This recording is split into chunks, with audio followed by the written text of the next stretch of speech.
Rebel Sokloche here in San Antonio at the 2025 Cattle Industry Convention, and joining me now is President of Nebraska Cattlemen, Mr. Dick Pierce. Thanks for joining us. Yes, thank you. Thanks for having me. So you've had a busy few days so far. Talk about some of the conversations you've had and what you're doing to represent the interests of Nebraska's beef producers. Okay, well, the interest of Nebraska Cattlemen is basically what it is, the National Cattlemen's Association. We deal with a lot of the same issues, and though local flavor when you get back in Nebraska, but nationally, we're looking at a lot of the same things. We're looking at brand and EID in Nebraska. Well, EID is a national thing, brand not necessarily, but they go hand in hand. Animal health, we just came from a session that dealt with the screwworm problem that's coming in from the south, and how that could create a real problem going forward. There's also marketing issues that are dealt with from time to time. I haven't been involved with that too much, but we have members of our delegation here that deal with that and are much more versed on it than what I am. Yeah, well, we're pretty spoiled this week. We get to sit in on some pretty informational sessions, as you mentioned. What are some takeaways that you learned about the screwworm in particular, and what should Nebraska cattlemen know? Well, I'm a little longer in the tooth than a lot of the cattlemen that are here today, and I remember when we had the screwworm thing back in the 50s and 60s. I remember my dad talking about it, remember him being very cautious about the problems, and even today, we do a lot of things on farms and ranches to mitigate those risks, so that we don't get back into that situation again. And the takeaways from the screwworm conversation today were how long it takes for something like this to be eradicated.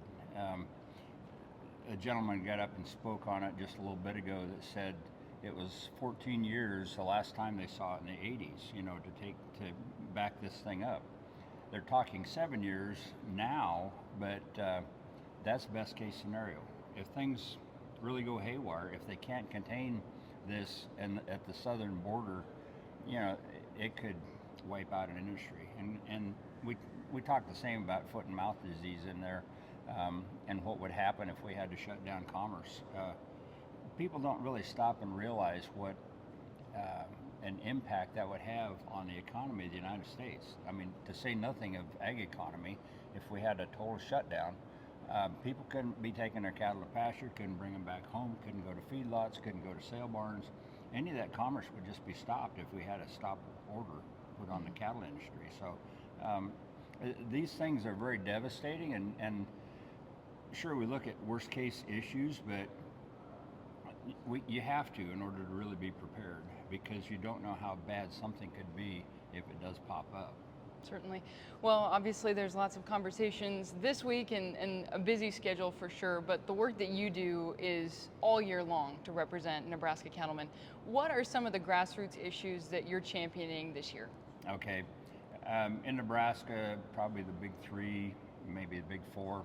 We're still working on property taxes in Nebraska. That is a huge, huge issue. It has been. That's how I got involved with the Nebraska Cattlemen, getting on their tax committee. And it seems like just, same thing, different verse.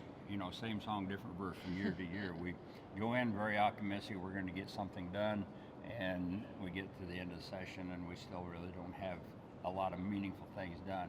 We've made some great strides with 1107 and a lot of the tax credits that we have coming back to producers with our property taxes, and not just producers, but residents of Nebraska as a whole. But still, there needs to be a meaningful reform, and that seems to be something that's just out of reach all the time. Mm-hmm. I mentioned EID a little bit ago, a year ago. That was a big issue down here at NCBA. That goes hand in hand with the brand thing, and again, the brand thing is an old issue in the state. We've got part of the state that's not brand and part of it that is brand, and then you have feedlots versus cattle or cow-calf producers. How do we work to bring those together, bring them to the table, and solve issues that are beneficial to both? Maybe not beneficial to both, but maybe equally as not beneficial to both. I don't know. I hate to say it that way, but because there should be a benefit to it and not harming either sector of the business. So that, and of course, disease traceability goes along with the EID, and what I mentioned at the national level, that still is at the state level as well. And the cattle industry right now, we are living through unheard of times. We've never seen it like this before, high prices, but there are things that we need to be doing to prepare for when it drops again, because we all know it will. It's just, so I mean, those are issues that we look at from time to time with the cattle industry. Of course, there's another one now that's come into play because of the new administration in Washington, D.C. with immigration. And our governor is on board with the same thought process that the president is, and we as cattlemen have really good policy on all these things that I've mentioned, and immigration also. And immigration is very important in the state of Nebraska. People don't think that because we're a long ways from the borders, but a lot of our workforce in feedlots, dairies, even on farms and ranches are immigrants, and what we can do to bring those folks here and bring them legally, and give them a place in our society, I think it behooves us to do the best we can. Certainly. Well, lots of important work happening this week at NCBA convention and also all year long from the Nebraska Cattlemen. Once again, that's Dick Pierce, president of the Nebraska Cattlemen, who is also supporting our coverage of convention this week. I'm Rebel Saklocha reporting.